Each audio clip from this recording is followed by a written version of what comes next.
নমস্কাৰ বন্ধু বান্ধৱীসকল সকলোকে মোৰ SD মনিটৰ ইউটিউব চেনেললৈ আপোনালোকক স্বাগতম জনাইছোঁ। আজি বিশেষ এটা বিষয়ত ভিডিঅ' বনাইছোঁ। ভিডিঅ'টো এইটোৱে যে PF আমাৰ অসমৰ বহু মোতকৈ বয়োজ্যেষ্ঠ মোৰ ভাতৃতুল্য মোৰ বন্ধুতুল্য বন্ধু বান্ধৱ বহুত অসমৰ বাহিৰত গৈ কৰ্মৰত, যিহেতু অসমত সংস্থাপন নাই, অসমত নিবনুৱাৰ সংখ্যা বেছি হোৱাৰ কাৰণত আজি আমি অসমৰ পৰা বাহিৰত যাবলগীয়া হৈছে। চেন্নাই, গুজৰাট, বম্বে, দিল্লী, কলকাতা অনেক জেগাত অসমৰ বহু মোৰ সতীৰ্থ আছেগৈ আৰু সেইসকল সতীৰ্থৰ বহুতে নাজানে যে তেখেতলোকৰ PFৰ বেলেঞ্চ চেক কেনেকৈ কৰে, PF উইথড্ৰ কেনেকৈ কৰে, পাছবুক কেনেকৈ চেক কৰে, PFৰ UN নম্বৰ যিটো দিয়ে কোম্পানীৰ পৰা বা সেইটো কেনেকৈ এক্টিভ কৰিব লাগে বা কেতিয়াবা কোম্পানীয়ে UN নম্বৰটো এক্টিভ কৰি দিয়ে, পাছৱৰ্ডটো কেনেকৈ বনাব লাগে সেইটো নাজানে বা পাছৱৰ্ডো দিয়ে UN নম্বৰো দিয়ে কিন্তু পাছবুকটো চেক কৰিব নাজানে। সেয়েহে মই আজি মোৰ তাত কেইবাটাও তেনেকৈ মোৰ বন্ধু আহিছে, ভাইটিতুল্য আহিছে কেইজনমান যে পাছবুকটো চেক কৰিব নাজানে, মোক চেক কৰি দিব লাগে। সেইকাৰণে মই আজি ভিডিঅ'টো বনালোঁ। মই আপোনালোককো এই ভিডিঅ'ৰ মাধ্যমেৰে এই বস্তুটো জনাব বিচাৰিছোঁ যে এটা সাধাৰণ বহুত নহয়, জানিলে অকণমানে অসমীয়াত এটা কথা জনাৰ কাৰণে বোলে মাছ ভাত, নজনাৰ কাৰণে কলগ্গ। জনাবলৈ যিকণ মই জানো আপোনালোকক দেখুৱাবলৈ চেষ্টা কৰিছোঁ। এতিয়া মই ইয়াতে ক্ৰমত আপোনালোকে ক্লিক কৰি দিব। ক্লিক কৰাৰ লগে লগে ইয়াতে দেখা পাইছে মই UN লিখা আছে, UAN লিখা আছে, মানে ইউনিভাৰ্চেল একাউণ্ট নম্বৰ। এইটো লিখা চাৰ্চ কৰাৰ লগে লগে আপোনালোকে ইয়াতে দেখিব employ provident fund organisation EPFO। UN আৰু EPFO এই দুইটা বস্তুৰ লগত সংলগ্ন কৰা UN ইউনিভাৰ্চেল একাউণ্ট নম্বৰ এটা বনাইছে EPFOৰ পৰাই। তে EPFOত আপোনালোকে ইয়াতে চিম্পলি গৈ ইয়াতে ক্লিক কৰিব। ক্লিক কৰাৰ লগে লগে ক্লাইম ষ্টাটছ আৰু পাছবুক চেক দুইটা বস্তু ইয়াতে হ'ব। ক্লাইম ষ্টাটছ মানে আপুনি ধৰি লওক কোনোবা 4 বছৰ 5 বছৰ 3 বছৰ কৰি কোম্পানীত আপোনালোকে মানে ৰিজাইন মাৰি আহিলে, যিটো আমি ৰিজাইন বুলি কওঁ, যে কাম আজিৰ পৰা নকৰোঁ বা মোৰ ঘৰুৱা অসুবিধাৰ কাৰণত আপোনালোকে যিকোনো এটা বিষয় ৰিজাইন মাৰি আহিলে আৰু আপোনালোকে ক'লে যে মোৰ PFটো আপোনালোকে উলিয়াই দিব।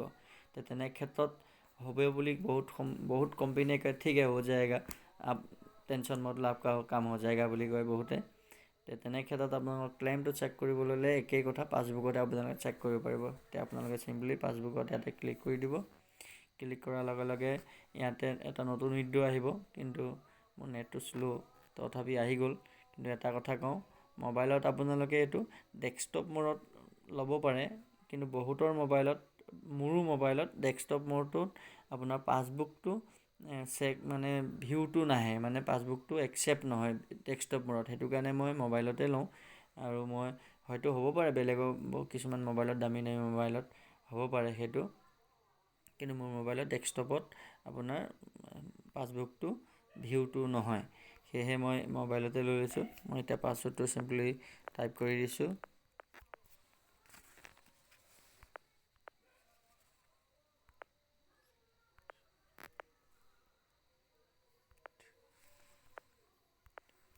তাৰপিছত আপোনালোকে যিটো পাছৱৰ্ড কোম্পানীৰ ফালৰ পৰা দিয়ে বা আপোনালোকৰ নিজৰ পাছৱৰ্ড জানে, তে পাছৱৰ্ড বা কোনোবা বন্ধুৱে বনাই দিয়ে, পাছৱৰ্ডটো আপোনালোকে চিম্পলি ইয়াতে টাইপ কৰি দিব। তাৰপিছতে আপোনালোকে ইয়াতে কেপচাৰ কোডটো আপোনালোকে টাইপ কৰি দিব। কেপচাৰ কোডটো যি আছে সেইটোৱে লিখি দিব ভালকৈ, নহ'লে ইনভেলিড UN নম্বৰ আৰু পাছৱৰ্ড বুলি আহিব। এতিয়া মই ইয়াতে লগ ইনত ক্লিক কৰি দিম।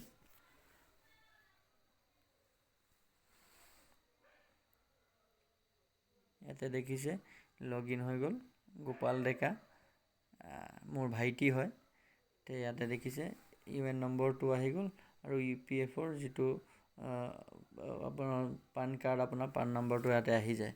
তে আপোনালোকে চিম্পলি ইয়াতে দেখিছে চিলেক্ট মেম্বাৰ ID, ইয়াতে আপোনালোকে ক্লিক কৰিব। ক্লিক কৰাৰ লগে লগে ইয়াতে দেখিছে মই ক'ব বিচাৰোঁ ইউনিভাৰ্চেল একাউণ্ট নম্বৰ EPFৰ যিটো ID থাকে মেম্বাৰ ID, ই এটা সুকীয়া বস্তু। ইউনিভাৰ্চেলটো একচুৱেলি এটা সুকীয়া, ইউনিভাৰ্চেলটো এটাই। যেনে আমি এতিয়া এটা কথা ক'ব গ'লে যেনেকৈ আমাৰ ভাগৱতৰ সাৰ অংশখিনি যেনে আমাৰ গীতাত থাকিল বুলি কয় নহয় জানো, ঠিক তেনেকুৱা ইউনিভাৰ্চেল আপুনি এনেকুৱাও হয়, মই মোৰ সতীৰ্থ এনেকুৱা হৈছে ক'ৰবাত 2 বছৰ, ক'ৰবাত 6 মাহ, ক'ৰবাত 5 বছৰ, ক'ৰবাত 3 বছৰ, এবছৰ এনেকৈ কাম কৰি গৈছে কোম্পানীত। তেখেতৰ এনেধৰণৰ মানে PF মেম্বাৰ আইডিটো চিডিউলকৈ বনি গৈছে। ইয়াৰ ক্ষেত্ৰতো কিন্তু এইটো এটা খুব জটিল বস্তু। ইয়াতো যদি এটা PFত আপোনালোকে ডেট অফ এক্সিটটো নেঢালে তে এইটো PF সিটোলৈ ট্ৰেন্সফাৰ কৰিব নোৱাৰে। তে ইয়াৰ ক্ষেত্ৰতো বহু সমস্যা দেখা পোৱা যায়। সেয়েহে আপোনালোকে যদি তেনেকুৱা কিবা সমস্যাৰ সন্মুখীন হৈছে তে কমেণ্ট কৰি মোক নিশ্চয় জনাব। মই যিখিনি পাৰোঁ আপোনালোকক জনাবলৈ চেষ্টা কৰিম। তে চিম্পলি ইয়াতে 1 নম্বৰ বা 2 নম্বৰ যিকোনো এটা আমি চেক কৰিবৰ কাৰণে আমি ইয়াতে ক্লিক কৰি দিলোঁ। ক্লিক কৰাৰ লগে লগে ইয়াতে দেখিছে ভিউ পাছবুক নিউ ইয়াৰলি লিখা আছে, ইয়াতে ভিউ ক্লাইম ষ্টেটাছ। আপুনি যদি ইয়াতে জুম কৰি মই দেখুৱাই দিছোঁ, ইয়াতে मैं जो কৈছিলোঁ কোনোবা কোম্পানীয়ে যদি আপোনাৰ PFটো উলিয়াই দিম বুলি ওকে ঠিক है हो जाएगा जब हम कर देगा বুলি যদি কয় তে ইয়াতে আপোনালোকে ভিউ ক্লাইম ষ্টেটাছ চাব পাৰে। ইয়াতে আপোনালোকে দেখিব যে আপোনাৰ কোনটো ডেটত আপোনাৰ ক্লাইম কৰা হৈছিলে, ডেট থাকিব, ৰিজনটো কি আপোনাৰ থাকিব। যদি আপোনাৰ পইচাটো একাউণ্টলৈ আহি গ'ল তে তাত আপোনাৰ এমাউণ্টটো লিখা থাকিব, সেটেল বুলি লিখা থাকিব।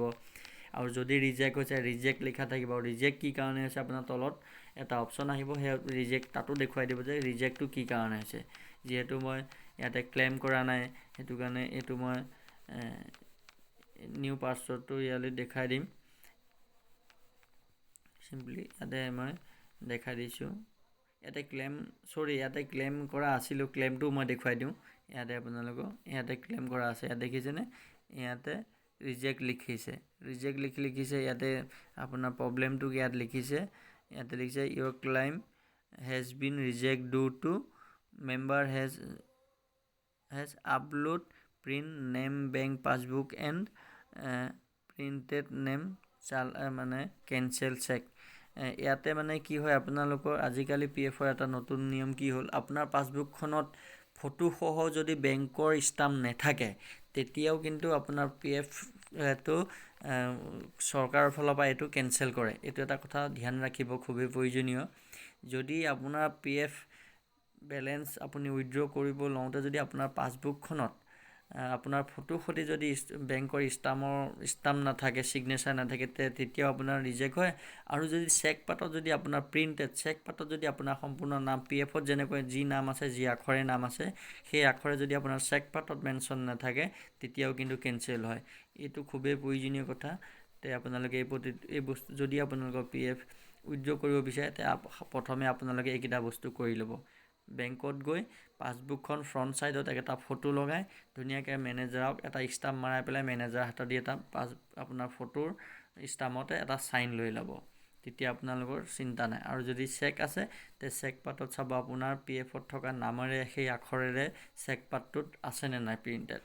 তেতিয়া যদি আছে তে চিন্তা নাই, আৰু যদি নাই আকৌ আপুনি এপ্লিকেশ্যন এখন দি আপোনাৰ নিজৰ নামত চেকটো বিচাৰি ল'ব। ঠিক তেনেকৈয়ে গোটেইখিনি ৰিজেক্ট হৈছে। ইয়াতে ছেটেল হোৱাৰ কাৰণে ইয়াতে দেখিছে, ইয়াতে পিছত ছেটেল হ'ল কাৰণে ইয়াত লিখিছে কেতিয়া ফৰ্মখন দিয়া হৈছিলে। ফৰ্ম কি ইয়াতে ওলাই যায় 31 এডভান্স ফৰ্ম হয় নেকি, এইটো 31টো ইয়াতে লিখা থাকে। এইটো পৰা ডিটেইলছ এইটো মানে ৰোগী ইনলেচেছ কিবা এনেকৈ আছে। এইটো 21,200 টকা আপোনাৰ উইথড্ৰ হৈছে 12 মাৰ্চ 2020ত। ইয়াতে ছেটেল লিখা আছে। ঠিক তেনেকৈ পেঞ্চনৰ পইচাটো এইটো ওলাই আহিছে। তো এতিয়া আমি চিম্পলি পাছৱৰ্ডটো দেখুৱাব যাম। পাছৱৰ্ডটো আমি লগে লগে ইয়াতে ক্লিক কৰাৰ লগে লগে ইয়াতে ভিউ পাছবুকত আপোনালোকে ক্লিক কৰি দিব। ক্লিক কৰাৰ লগে লগে ইয়াতে দেখিছেনে 2020-2021 ইয়াতে ইয়েৰটো আহি যায় 2020। আপুনি কিমান দিনৰ পৰা কৰ্মৰত আছিলে এই 2020-21লৈকে আপুনি আগৰটোও চাব পাৰে। আপোনাৰ কোম্পানীয়ে কেতিয়া কিমান আপোনাৰ PF কাটিছে আপুনি সম্পূৰ্ণখিনি ইয়াতে চেক কৰিব পাৰে। যিহেতু মই 20-21 দেখুৱাইছোঁ আপোনালোকক, ইয়াতে দেখিব মাৰ্চ 20, এপ্ৰিল 20 মানে 2020ৰ গোটেই আছে। আপোনাৰ কণ্ট্ৰিবিউশ্যন কিমান আছিলে সেইটো দেখুৱায়। ইয়াত কিন্তু কণ্ট্ৰিবিউশ্যন এইটো চনত নাই, মানে অৰ্থাৎ 2020 চনত তেখেতৰ কণ্ট্ৰিবিউশ্যন নাই, মানে কোম্পানীত নাছিলে। 19ত হয়তো আছিল। তে 19টো আমি চেক কৰি দিওঁ।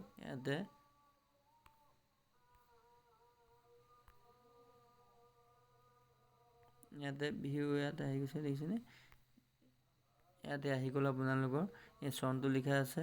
ইয়াতে কোনটো মাহত কিমান PF কাটা গৈছে ইয়াতে লিখা আছে, দেখিছেনে। ইয়াতে এমপ্লয়িছে আৰু এমপ্লয় মানে হৈছে আপুনি, আপোনাৰ 898 টকা আপোনাৰ কাটে যদি তাৰ কিমান পাৰ্চেণ্ট মানে 272 টকা হয় 898, 272 টকা কোম্পেনীয়ে কাটে। ঠিক তেনেকৈ 898, 263 টকা যিমান কম কাটিব আপোনাৰ সিমান কোম্পেনীৰ ফালৰ পৰা কমি আহে। আৰু যিটো আমি চৰকাৰৰ ফালৰ পৰা দিয়ে বুলি কওঁ যিটো হৈছে পেঞ্চন কণ্ট্ৰিবিউশ্যন, এইটো হৈছে আপোনাৰ ইয়াতে দেখিছেনে আপোনাৰ চবতকৈ বেছি দিয়ে। কোম্পেনীয়ে 272 টকা দিছে আৰু 898 টকা, ইয়ানি আপোনাৰ 890 টকাত আপোনাক চৰকাৰে 670 টকা আপোনাক মানে সুদ দিছে।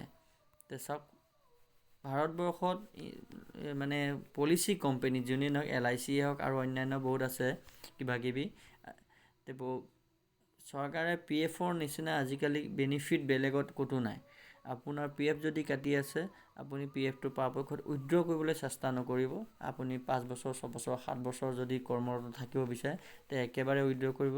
আপোনাৰ নিশ্চয় কিবা এটা ভাল কামত দিব। যেনেকৈ আপুনি LIC পলিচিক পইচা থৈ পেলাই আপোনালোকে বহুত দিন ধৈৰ্য ধৰে 20 বছৰ 15 বছৰ। কিন্তু এইখিনি আৰু এটা কথা কওঁ, 9 বছৰ 9.5 বছৰ আপোনাৰ পাৰ হৈ যোৱাৰ লগে লগে কিন্তু PFে চৰকাৰৰ ফালৰ পৰা যিটো পেঞ্চন কণ্ট্ৰিবিউশ্যন যিটো আপোনালোকৰ ইয়াত যিমান হৈ গৈ 2 লাখ 1 লাখ 60,000 70,000 যিটো হয়, যদি আপোনাৰ 9.5 বছৰ কৰ্মৰত একেৰাহে হৈ গ'ল, 9.5 বছৰ ক্ৰছ হোৱাৰ লগে লগে কিন্তু আপোনাৰ এই PFটো যিটো আপোনাৰ মানে পেঞ্চন কণ্ট্ৰিবিউশ্যন যিটো, সেইটো চৰকাৰে আপোনাৰ পেঞ্চনলৈ ৰূপান্তৰ কৰি দিব। মানে অৰ্থাৎ আপুনি তেতিয়া আপোনাৰ এই পইচা দুটাহে পাব। এইটো যিটো পইচা আপোনাৰ এমপ্লয়ী শ্বেয়াৰ আৰু এমপ্লয়াৰ শ্বেয়াৰ, এই দুটা পইচাহে আপুনি উলিয়াব পাৰিব, কিন্তু পেঞ্চন কণ্ট্ৰিবিউশ্যনটো আপুনি উলিয়াব নোৱাৰিব। অৰ্থাৎ আপুনি 60 বছৰৰ পিছত যেতিয়া আপুনি বৃদ্ধ হ'ব তেতিয়া আপোনাৰ সেই PFৰ যিটো লগত যিটো আপোনাৰ বেংক একাউণ্ট লিংক থাকিব, সেই একাউণ্টটোত আপোনাৰ মাহে মাহে আপোনাৰ পেঞ্চন ৰূপত আহি থাকিব। তে 9.5 বছৰ যদি সম্পূৰ্ণ উলিয়াব বিচাৰে 9 বছৰলৈকে কৰি আপুনি 9 বছৰত বা 8.5 বছৰত আপোনালোকে কাম কৰি পেলাই ৰিজাইন মাৰি PFটো উইথড্ৰ কৰিব পাৰে। আৰু যদি বিচাৰে যে মই বৃদ্ধকালত মোৰ পেঞ্চন হওক, তে পেঞ্চন হিচাপে পাবলৈ হ'লে আপুনি চিন্তা নকৰাকৈ আপুনি 10-15 বছৰ একেৰাহে এটা UN নম্বৰতে আপোনালোকে কাম কৰি থাকিব পাৰে। তে এতিয়া আপোনালোকে নিশ্চয় বুজি পালে যে PF কেনেকৈ চেক কৰে বা ক্লেইমটো ষ্টেটাছটো কেনেকৈ চেক কৰে। ইয়াতে আপোনালোকে নিশ্চয় আপোনালোকে বুজি পালে। আশা কৰোঁ আপোনালোকে এইখিনিৰ পৰা ভাল পাব। আৰু আপোনালোকৰ নিজৰ হাতত যিহেতু এটা এণ্ড্ৰইড মোবাইল আছে, সেই মোবাইলটোত আপোনালোকে এই বস্তুখিনি চাবলৈ কৰিবলৈ আপোনালোকে সুবিধা হ'ব। যদি আৰু আপোনাৰ PFৰ বিষয়ে আৰু যদি আপোনালোকে কিবা জানিব বিচাৰে আৰু কিবা আপোনালোক যদি তেনেধৰণৰ অসুবিধাৰ সন্মুখীন হৈছে মোক কমেণ্ট কৰি জনাব, মই নিশ্চয় আপোনালোকক সহায় কৰিবলৈ চেষ্টা কৰিম। ধন্যবাদ। জয় আই অসম, জয় হিন্দ।